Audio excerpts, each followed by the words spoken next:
This historic manor on the Little Manatee River in Florida used to be located about 25 miles away, but it's been restored in the new location and it's hitting the market for $5 million. But will it take WSJ House of the Week? Joining me now, one of my favorites, Stefanos Chen. How are you? Good, man. Thanks. All right, bringing some eye candy in here. Historic manors. Tell me about it. So this is an interesting home because originally it was about 25 miles away from its current location in Ruskin, Florida, in the Tampa Bay area. It's a 1910 Queen Anne style home, really historic property, and it was kind of the anchor of this historic Palmetto Historic District in Florida until a developer came around and said, we'd like to tear this down and build up some new condos.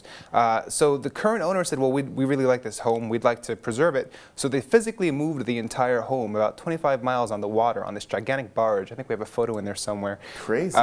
In 2006, and ever since then they've been expanding, renovating, and really turning this home back into a historic property.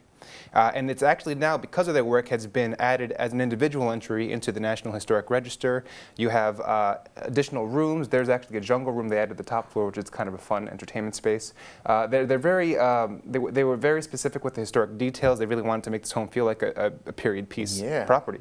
And that's on the market now for just under $5 million. What a gorgeous place. Right, yeah. Okay, so hot tubbing in the great outdoors in Stanley, Idaho. This is interesting because it's a very large property. It's 360 acres in Stanley. And what's cool about it is that, and you really can't build this kind of stuff, it's a geothermal hot spring system underground. So the owner has created this kind of gravity-fed hot tub, a wooden hot tub outdoors where the hot springs actually fill the jacuzzi. So you have this 110-degree water outdoors under the sun or under the stars in Idaho, and plenty of other outbuildings and homes there as well for guests, and that's on the market for $3.25 million. Wow. Okay. What about this house in Washington, D.C.?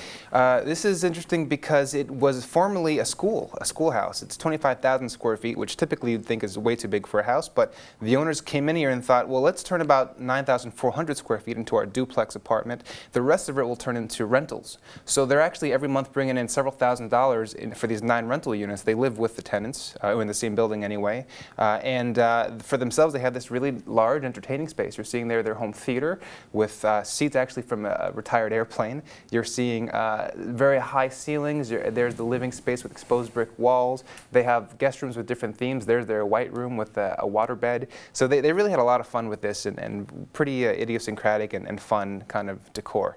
And they kept the name of the school. It's still on the exterior. Yeah, you can see the name of the school outside. So it still feels like a school outside. It's very cool. And that's on the market for $6.5. What about this place in Cali? This is an award-winning home. It won a Design Merit Award from the American Institute of Architects in 2007. The exterior here is built from corrugated steel, which you wouldn't necessarily think of when you think of luxury homes, but it really works here. They say it adds to kind of the natural landscape, makes it blend in. It's a very contemporary home with a large living area. There's large glass doors that make it feel indoor, outdoor, and a very open floor plan. And that's on the market for $7.5. It's probably strong enough to withstand an earthquake too, huh? Yeah, it's very durable design. Okay. Well, I think I'm going to go with the hot tub place. You know what? There were votes all 4 ways, but this week people could not resist a home that was moved, so they went with the Florida mansion. Oh yeah, that's a really cool story too. That was the winner this week. All right. Well, Stefanos, thank you. Always love when you come on with these houses. Likewise. Thank you so much. Thank you.